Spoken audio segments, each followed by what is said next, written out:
What's up, everybody? Hey, Tom Laird here, host of the Advice from a Call Center Geek podcast and founder of Expedia. For exceptional contact center outsourcing, trust Expedia. We're fully AI-driven, as all of you know, and can handle voice, email, chat, and all of your digital channels. Our 600-seat USA contact center is expert in healthcare, financial services, insurance, tech support, retail, and more. Experts on the NICE CX1 platform, we ensure seamless customer experiences. DM me or visit expediausa.com for more. This is Advice from a Call Center Geek, a weekly podcast with a focus on all things call center. We'll cover it all from call center operations, hiring, culture, technology, and education. We're here to give you actionable items to improve the quality of yours and your customers' experience. This is an evolving industry with creative minds and ambitious people, like this guy. Not only is his passion call center operations, but he's our host. He's the CEO of Expedia Interaction Marketing Group and the Call Center Geek himself, Tom Laird.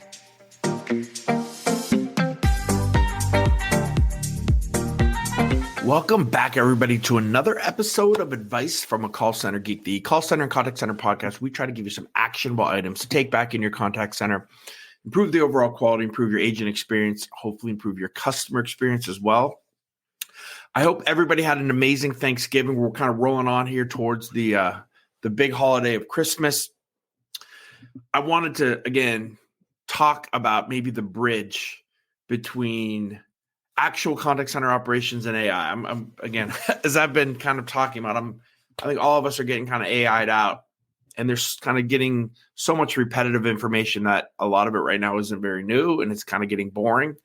So I'm getting a lot of questions from smaller contact centers because I think with our auto QA product, we've been kind of talking a lot about smaller, under 100 seat, 25 seat, 10 seat, 75 seat, this under 100 seat contact center world. I think it's opened up a lot of really interesting conversations with a lot of you out there that you feel like you're kind of being left out of the loop with a lot of things that enterprise technology wants to, give to some of the bigger contact centers.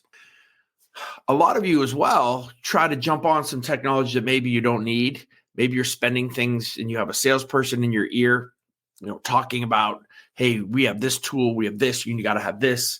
This is what everybody's getting. And I want to kind of clear through all that, push it to the side and say, what are the real tools that you need from a utilitarian kind of, I got to set my contact center up. I got to have these to be, kind of in the game, to kind of moving to more luxury tools that maybe if you have budget to purchase in a 2024, 2025. But my goal is not here to sell technology. My goal here is really to tell you what technology you need or don't need, in my opinion, from the consulting side. So I want to kind of get into that. And hopefully, again, if you guys have any questions on this and you see me live here on LinkedIn, please ask away. The biggest question that always happens is, let's just talk about the platforms.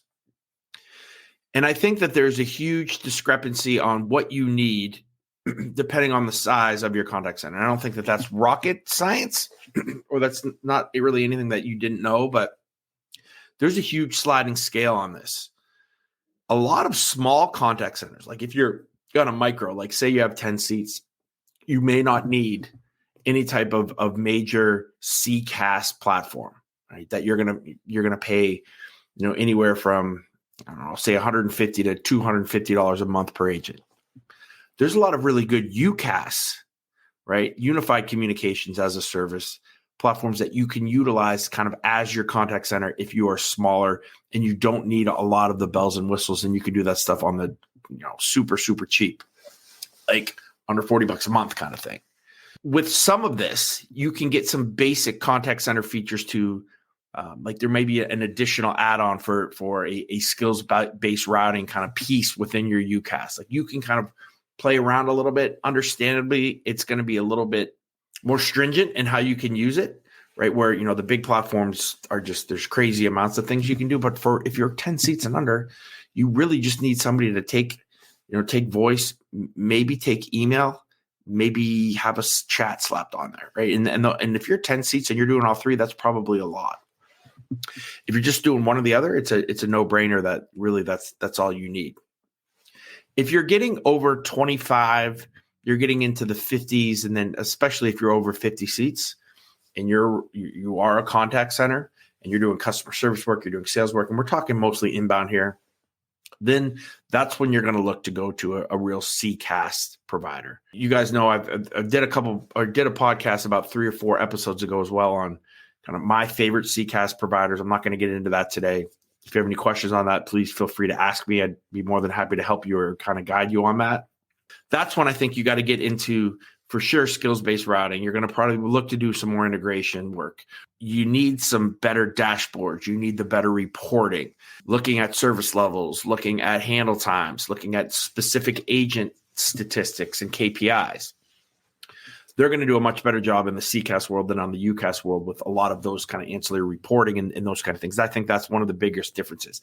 The UCaaS guys can still integrate with anything, right? So the integration stuff, that still kind of comes into play with both of them. But, when you talk about real skills-based routing, even going beyond that, having an IVR, those type of tools, that's when you really got to, really look to look at the cloud CCaaS providers. In my opinion, I would never look at a on-prem solution in 2023, 2024.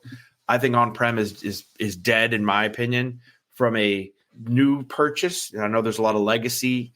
A lot of you guys are still out there looking that were on a on-prem. Moving into AI, and I'm not saying there's not ways to do it. It's much easier, right, for these newer technologies if you're connecting to things that are in the cloud. All right, I get into a lot of arguments with this, but if you are under 50 seats, I don't think that you should spend one dime on workforce management. I really don't, especially if you're 25 seats and under, then it's almost always no, don't spend money on that. Go spend your budget on something else. I have done a really awesome, and if you guys want it, I can send it to you if you ask, in a robust Erlang C calculator. If you don't know what an Erlang C calculator is, it's basically the calculation how we do staffing, and taking into account shrinkage and taking into account handle time and service levels and kind of that math that goes into that, so that you can see how many agents you need per interval. There's a ton of them that are online. That's all you need.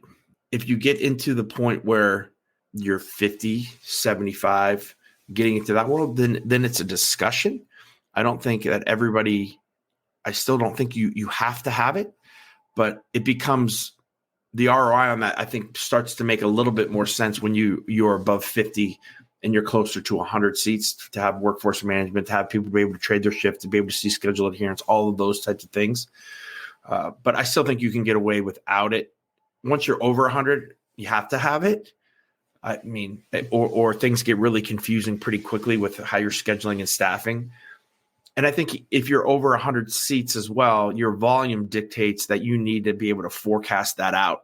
And that's another tool that comes with all the really cool workforce management platforms, is you get to forecast. So I think that's another deal. All right, QA. If you are, again, I think under 100 seats, especially under 50, I don't think that you have to have a quality assurance platform that's tied into your CCaaS that you can utilize. Now, it's cool. I think it's a bonus. But if we're on a budget here, as of right now, I think that there's a lot of options out there, but you can just set some things up in Excel, right? If you're that kind of bare bones, that will work relatively well, especially if you're under 50 seats. If you start to get more higher up, 50 or more, it does get a little bit more difficult to make sure that you're keeping tabs, and the reporting aspect of how you're scoring kind of comes into play. But there's a lot of contact centers I know that are doing it. And again, I'm going to cheap plug this right now. Our auto QA platform, we are focused just on contact centers that are under 100 seats that are using Excel spreadsheets or Google Sheets. We're using ChatGPT to fully automate your QA process. So if we're doing that now, there's going to be a lot of tools out there that are going to be extremely inexpensive that you're going to be able to use AI. I will tell you right now, you could do this on your own. You could go just to the desktop version of ChatGPT, and preferably ChatGPT 4, right? Pay the $20 and take your form, take a transcript, throw it out there, have ChatGPT go score your calls, right? That's how we started this whole thing. and you'll be able to start to tweak and kind of see how you can do some really cool things and how you can scale quickly your QA platform or your QA scoring. So again, that's one of the, I've been saying it's one of the low hanging fruits when it comes to CX. QA, I still said, I probably am a little bit wrong here. I said by the end of 2023, that scoring of QA calls is going to be totally gone, totally automated. I think I'm a year off or maybe 8 months off. I fully think that our auto QA, once we launch here in probably the next 3 or 4 weeks with our beta, is going to just wipe away anybody that wants to or needs to do Excel. It's going to be just a better platform. And instead of taking 15 minutes, you can take 20 seconds, right? Again, I'm not getting into the auto stuff. I kind of already did, but really cool stuff that I think AI is taking control there, and the costs of that are coming way down.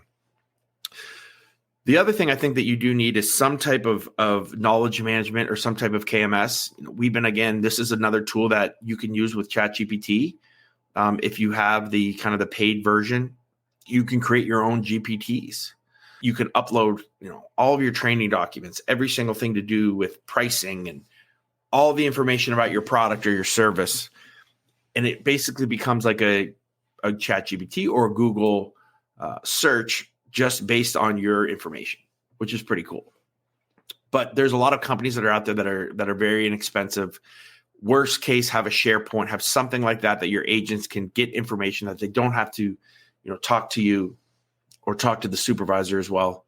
That's something here. And just quick question here on LinkedIn. You made an interesting comment about inbound. I run a contact center that is community or portal first. We are smaller, under 50 seats. We are providing application support. We're using Teams for video calls with the customers. We have not pushed CCaaS, but I missed the technology and some of the functionality. My question is more around the need of a CCaaS, given the more complex, lower volume we are engaged in.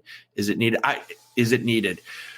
Chris, that's a great question. And I don't think complexity of problem has to do too much with if you go UCaaS or if you went to a CCaaS provider. Now, all of your UCaaS, I'll tell you, at Expedia, we use Nextiva for our office phones, right? Basically our UCaaS platform. So just internal calls, somebody calls the office and they need to, ring someone's extension.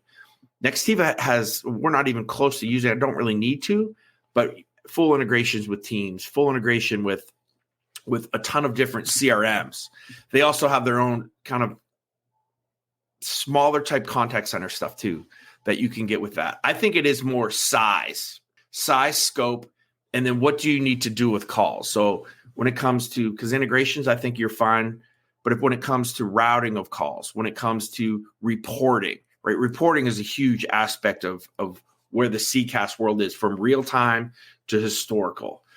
But if you're using it with Teams, everyone is going to be able to integrate from the UCaaS or CCaaS side is going to be able to integrate with Teams. Fully multi-channel, say omni-channel, multi-channel. In my world, is kind of annoyingly the same thing. So yeah, I hope that answers that question. Again, I think we discount, and I probably do too. We discount what the UCaaS guys can do. There's so much that they're getting so technologically advanced that it just really becomes more to, again, reporting and those kind of things. And then if you want to move to really cool things, like if you want to have workforce management, if you want to have analytics, I think that's where you would want to say, hey, yeah, we want to go CCaaS. Yeah. And again, Chris, so his kind of follow up is, they're fully remote when it comes to seeing who's logged in and their status. You can't. And that's the biggest piece of it. Again, I would talk to, and I don't know who again, if you're using just Teams, but again, even the smaller UCaaS guys, that'll be cheap, right? That'll be maybe anywhere from $20 to $40, depending on what you do per month per agent. A lot of them have a smaller kind of slap-on contact center, small piece, right? So it's not this full robust contact center, but enough where you be able to see agents and see what they're doing, getting service level, average handle time, like really basic stuff that you can see from a dashboard. At least see like you said, see where they're logged in. So again, I hope that helps. That's a great question. Appreciate it fits perfectly in with kind of what we're talking about today. And I think that there's a lot of confusion in that. Like, what do we do? Do I need this? Do I need that? So again, thank you. Appreciate you.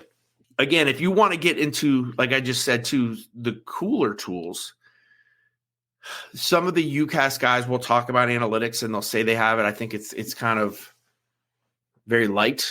I would say it's analytics light. If you want to get into something deeper, you really need to get into that CCaaS world as well. The other thing that I would say that every single contact center needs, no matter your size, is a CRM. And there's a lot of questions on what CRM do we get?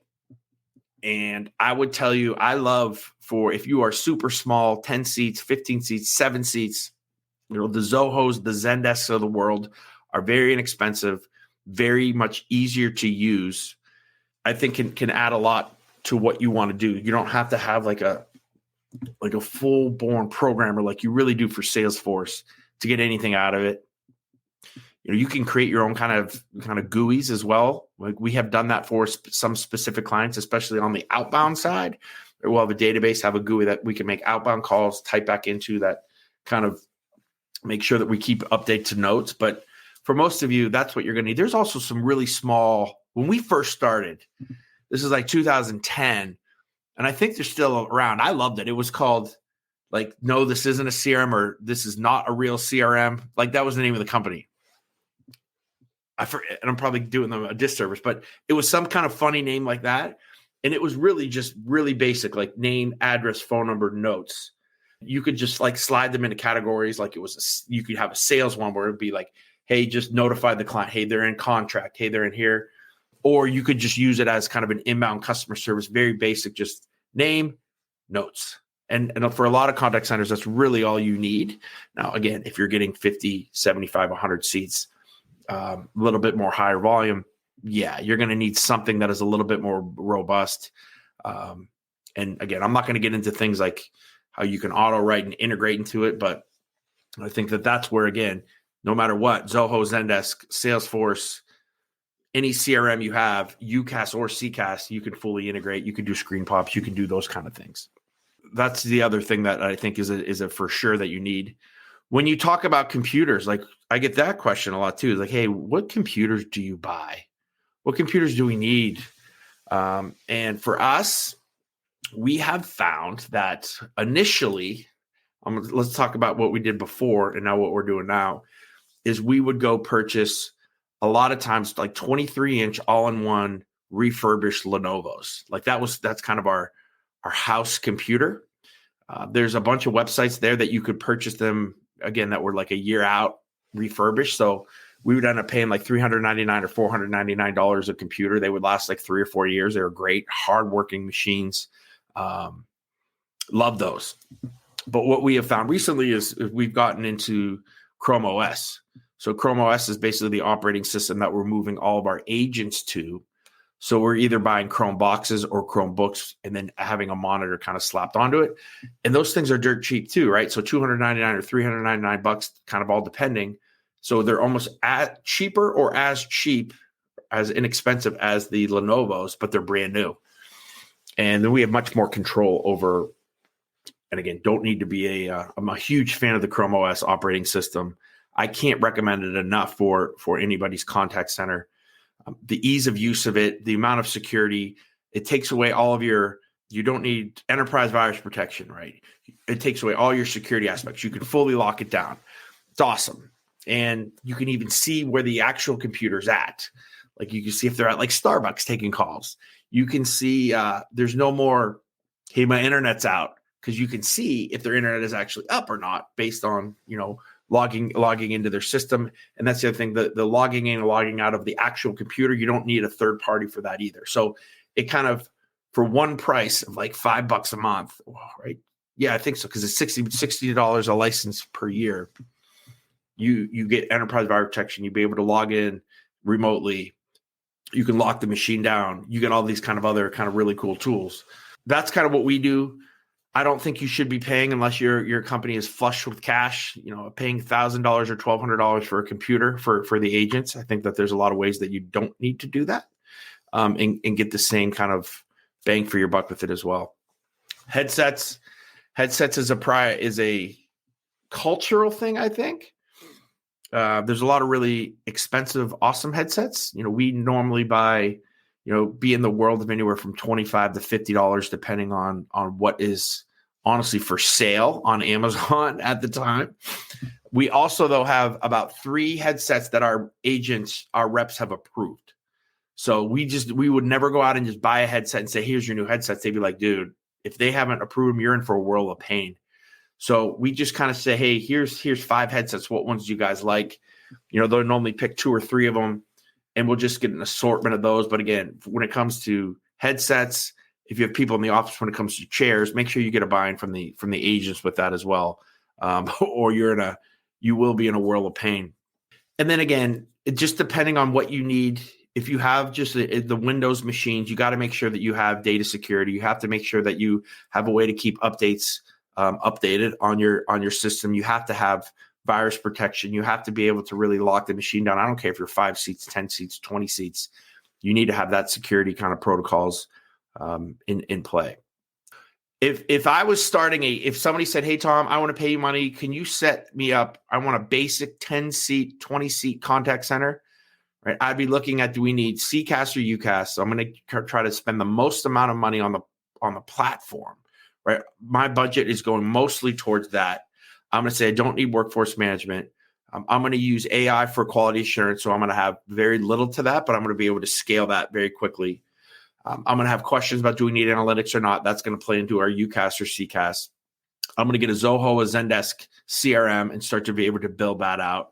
We can talk about the operating system that we want to go to. If we want to use Windows or we want to use a Chrome OS, I can work in either of those worlds for about the same price. I think the Chrome OS is where I would push the company towards. And then we would be getting those $20 to $30 headsets. And if I have Chrome OS, I don't need to worry about anything else. But if I have a Windows machine, then we got to have, virus protection. We got to be able to lock the machine down. We have to be able to be remote into the computer as well. So those would be my for sure must-haves. And then if you were telling me, hey, we've got to do a 50-seat or higher, can you set my center up?